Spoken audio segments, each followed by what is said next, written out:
আজকে আমরা এমন একটা বিষয় নিয়ে কথা বলবো যা আমাদের চারপাশের সবকিছুকে বুঝতে সাহায্য করে, আর সেটা হলো পরিমাপের জগৎ। আর এই পুরো জগতের শুরুটা হয় একটা খুব সাধারণ প্রশ্ন দিয়ে। আমরা এই বিশ্বকে মাপব কিভাবে? ভাবুন তো, মানব ইতিহাসের বেশিরভাগ সময় কিন্তু এই প্রশ্নের কোনো সহজ উত্তর ছিল না। আর তার ফল? আচ্ছা, ফলটা ছিল শুধুই ভ্রান্তি আর বিশৃঙ্খলা। তো চলুন একটু গভীরে যাওয়া যাক।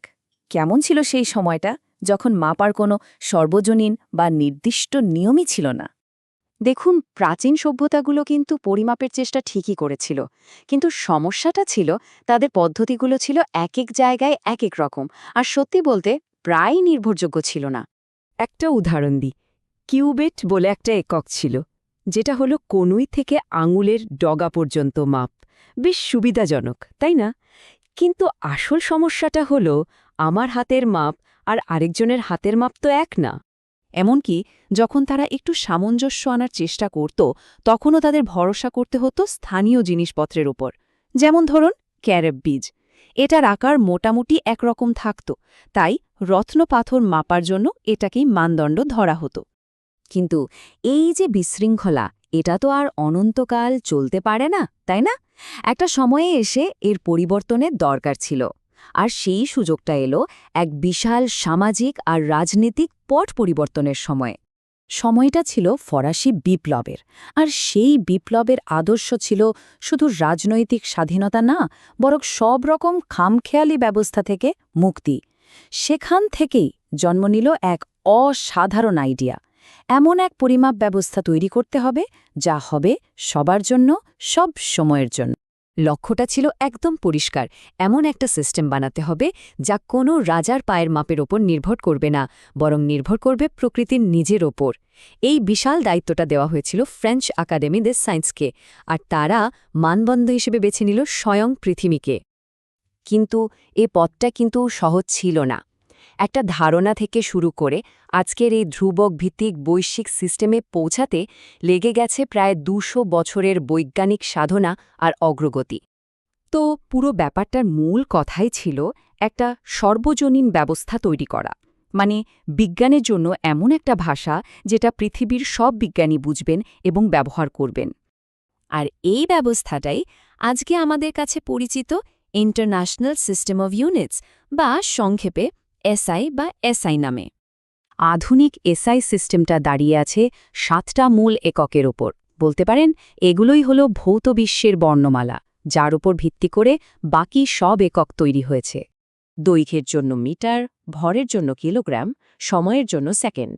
এই যে ৭টা মৌলিক একক, এগুলো দিয়েই কিন্তু আমরা সবকিছু মাপি। একটা গাড়ির গতি থেকে শুরু করে একটা তারার উজ্জ্বলতা পর্যন্ত সবকিছুই এই ৭টা স্তম্ভের কোনো না কোনো সংমিশ্রণ।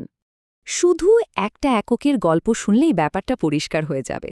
যেমন মিটার, প্রথমে এটা ছিল পৃথিবীর পরিধির একটা অংশ, তারপর হলো একটা প্লাটিনাম বারের ওপর দুটো দাগের মাঝের দূরত্ব, আর এখন এটা আলোর গতির ওপর ভিত্তি করে তৈরি।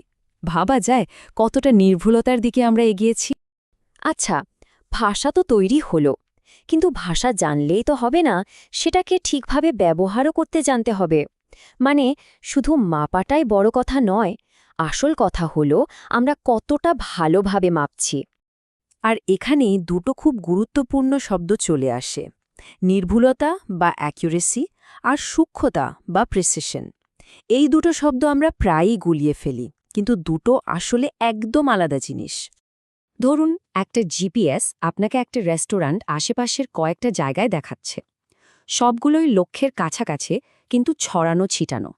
এর মানে হলো জিপিএসটা নির্ভুল বা অ্যাকুরেট, কিন্তু এটা সূক্ষ্ম বা প্রেসাইজ না। এবার উল্টোটা ভাবুন, যদি জিপিএসটা আপনাকে বারবার রাস্তার উল্টো দিকে ঠিক একই জায়গায় পাঠাতো, তাহলে কিন্তু এটা খুব সূক্ষ্ম বা প্রিসাইজ হতো, কারণ প্রতিবার একই ফল দিচ্ছে, কিন্তু মোটেই নির্ভুল বা অ্যাকিউরেট হতো না। তাহলে বুঝতেই পারছেন, যে কোনো ভালো পরিমাপের লক্ষ্যই হলো দুটোই হওয়া, একই সাথে নির্ভুল এবং সূক্ষ্ম, মানে প্রতিবার সঠিক জায়গাতেই এবং একই বিন্দুতেই আঘাত করা। আর এই ধারণাটাই আমাদের নিয়ে যায় এই অনুসন্ধানের চূড়ান্ত ধাপে। সেটা কি?